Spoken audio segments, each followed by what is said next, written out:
नमस्कार दोस्तों। DD Awas Yojana a game changer. Elections का टाइम आ रहा है। नमो ऐप पे या पीएम हमारे मोदी जी के ऐप पे सलाह मांगी जा रही है आम जनता से। तो आम जनता को मैं एक आइडिया दे रहा हूँ, उस ऐप पे जाके लिख दो। और हो सकता है, बिल्कुल हो सकता है, इतने लोग लिखेंगे, इतने लोगों को तो पता ही नहीं कि कोई ऐप है या सलाह मांग रहे हैं या देना है। तो मैं सलाह देने वाला हूँ। इलेक्शंस आ रहे हैं, गवर्नमेंट के लिए डाल सकते हैं, मैनिफेस्टो में लोग डाल सकते हैं, आप वहाँ डालें।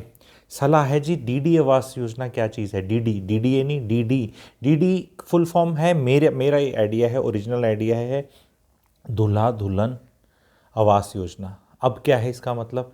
इसका मतलब यह है कि इंडिया में जब भी शादी हो, अगर उसके 1 महीने के अंदर ये दूल्हा दुल्हन घर खरीदें और उस शादी में एक्सपेंडिचर कम हुआ हो, और माता पिता ने, लड़के के लड़की ने जो भी पैसे दिए हों इनको, इनके अकाउंट में, वो घर खरीदने के लिए, तो उस पर कुछ tax rebate.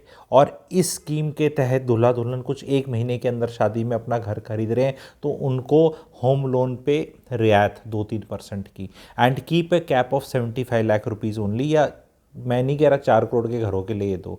And keep a cap on the amount also to be paid. 10 lakh लड़की के बाप ने दिया तो उसको 2 लाख का रिबेट दे दो, इनाम। कोई सेक्शन निकाल लो इसका, ठीक है। लड़के के बाप ने दिया 10 लाख रुपया, जितने दिए उसका भी एक कैप रख लो। तो अगर 10 शादी से ही पैसा बचाना है, वो शादी के फंक्शन में ये मिडिल क्लास को ही हेल्प करेगा। अभी इस बजट में बोला गया है कि मिडिल क्लास के लिए स्कीम बन रही है, स्कीम बताई नहीं है क्योंकि बनी नहीं है, क्योंकि बता दी कि करेंगे। तो मैं उस स्कीम का ही पार्ट करने के लिए बोल रहा हूँ, क्योंकि मिडिल क्लास को ही तो इफेक्ट करेगा भाई, मिडिल क्लास को करेगा। क्योंकि हम जो घरों के लिए, तो गरीबों के लिए भी बहुत योजनाएं चल रही हैं। अगर वो भी इस तरह शादी के 1 महीने में ले रहे हैं तो सबको मिलना चाहिए। अमीर हो गरीब हो, इसमें कोई भेदभाव नहीं करना चाहिए। मिडिल क्लास, अमीर, गरीब, कोई भी हो, शादी जिस डेट पे हो रही है तो यंग कपल्स के लिए बहुत अच्छा है। Because the next generation which is generation Z will not be able to buy घर, अदरवाइज नहीं खरीदे जाएंगे इनसे। 75 लाख पे भी 50 लाख के लोन की EMI 49,000 वर्कआउट करती है। उसमें भी 25 लाख कोई और देगा तो वो है, इट्स नॉट वेरी इजी। कहीं घर बड़े शहरों में तो 75 लाख टच कर ही चुके हैं, छोटे शहरों में भी 40-50 लाख के हैं। तो ये government needs to do this thing as per my understanding. आप लोगों को ये आइडिया कैसा लगा, प्लीज़ इसको स्प्रेड करो और वहाँ डालो। इसमें कोई ज़ोर ज़बरदस्ती नहीं है, कोई ज़रूरी नहीं है कि लड़के के माँ को या बाप को या माँ को देना ही है। किसी को मत दो, 1 रुपया भी मत दो। अगर दोगे तो तुम्हें बेनिफिट मिल जाएगा, और वो उनके अकाउंट में ऐसे डला हुआ है और वो बिल्डर के पास या बुकिंग के पास जा रहा है। Economy will do well, real estate will do well. शादी होते ही अगर घर का जुगाड़ हो जाए तो लड़ाई झगड़े भी नहीं होते, और ये जो घर लिया जाएगा इसका मालिकाना हक इस दूल्हा दुल्हन आवास योजना में होगा कि दोनों के नाम होगा। ऐसा नहीं कि दूल्हे की माँ के नाम पे ले रहे हो और दूल्हा दुल्हन आवास योजना नहीं। दूल्हा दुल्हन आवास योजना मीन्स 50% दूल्हे का, 50% दुल्हन का। और इसमें आपको उनको रिबेट मिल रहा है, इंटरेस्ट रेट थोड़ा करा है। रजिस्ट्री में पैसे छोड़ सकते हैं, गवर्नमेंट थोड़ा थोड़ा करके छोड़ सकती है। रजिस्ट्रियाँ स्टेट गवर्नमेंटों का सब्जेक्ट है, तो भाई वहाँ पे भी निकाल दो। अब 8% 7% या कुछ करने से भी बोलो भी तुम्हारा गिफ्ट है, स्टेट का गिफ्ट है, शादी करने पे गवर्नमेंट का गिफ्ट है।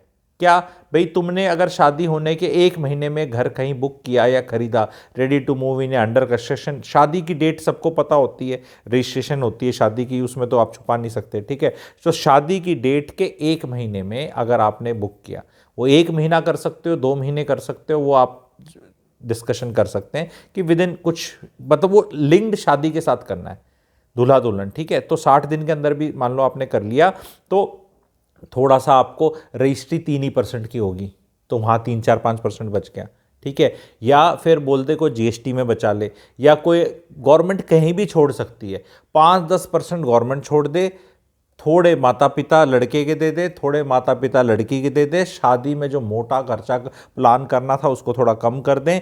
ये नए कपल की धक्का स्टार्ट गाड़ी स्टार्ट हो जाएगी। उसके बाद चिड़चिड़ापन, लड़ाई झगड़े नहीं होते लाइफ में, क्योंकि लाइफ में क्या है ना, शादी हो या लाइफ कुछ हो, रेंट तो देना ही देना है। एंड रेंट अगर आपको नहीं देना पड़े तो बस फिर स्कूल की फीस अगला चैप्टर रह जाता है। उस पे भी मुझे पता है कि कुछ वीडियो बनेंगे। स्कूल की fees and rent today are, बच्चों की स्कूल की फ़ीस एंड रेंट सबसे ज़्यादा टिकट साइज़ है किसी के उसका खर्चे का, क्योंकि ईएमआई अगर जा भी रही है घर की तो घर का रेंट बच रहा है या रेंट आ रहा है या इनकम टैक्स रिबेट मिल रहा है, वो हो जाता है। अदरवाइज सबसे बड़े खर्चे आज के दिन मिडिल क्लास के यही दो खर्चे हैं। खाने का खर्चा तो बहुत नीचे आता है as a percentage of your salary. तो आई होप ये आइडिया आप सबको अच्छा लगा, आप शेयर करेंगे एंड प्लीज़ कमेंट सेक्शन में लिखिएगा। और मैं ऐसे कई आइडियाज़ हैं वो मैं लाता रहूँगा, और आपके कौन से आइडियाज़ हैं कमेंट सेक्शन में लिख सकते हैं, क्योंकि मैं अपनी इस यूट्यूब चैनल के माध्यम से उनको आवाज़ दे दूँगा।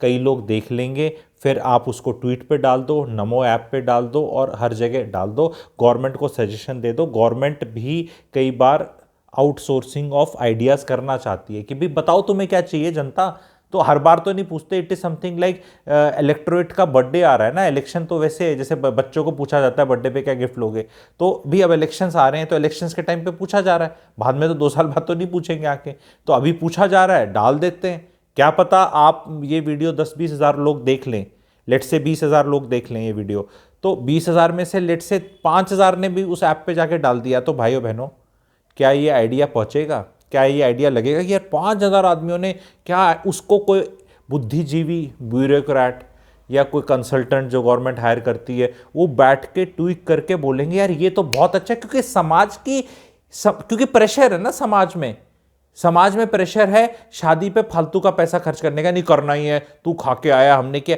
पर अगर गवर्नमेंट की कोई स्कीम निकल जाएगी इस तरह तो सब लोग यूटिलाइज करने लगेंगे और सबका ही भला है। कितना ओरिजिनल और बढ़िया आइडिया है, मुझे तो बहुत अच्छा लगा। मेरे खुद की दिमाग में आया कि अरे वो आया कि बजट के अंदर जैसे मिडिल क्लास के लिए ये स्कीम करी, तो मैंने ढूंढता रहेगा कि स्कीम तो कहीं दिख ही नहीं रही। मिडिल क्लास के लिए स्कीम आएगी, उसके लिए पैसा दे दिया है गवर्नमेंट ने बजट में, तो भैया जब दे दिया है तो ये पार्ट ऑफ द स्कीम हो सकती है। क्योंकि शादियां सब, अब आप बोलेंगे नहीं ये सबकी क्यों नहीं कर सकते शादी, देखो इंसेंटिवाइज करना पड़ेगा इंडिया में टाइम पे शादियां भी, नहीं तो ये लिविंग इन में इस तरह रहते रह जाएंगे एंड शादियां नहीं करेंगे, डिलेड शादी नहीं करेंगे, घर से डरते रहेंगे। अगर एक लड़का 50-60 हज़ार कमा रहा है और लड़की 30-40 कमा रही है और घर का जुगाड़ उनका हो जाए तो शादी कर ही लेंगे यार।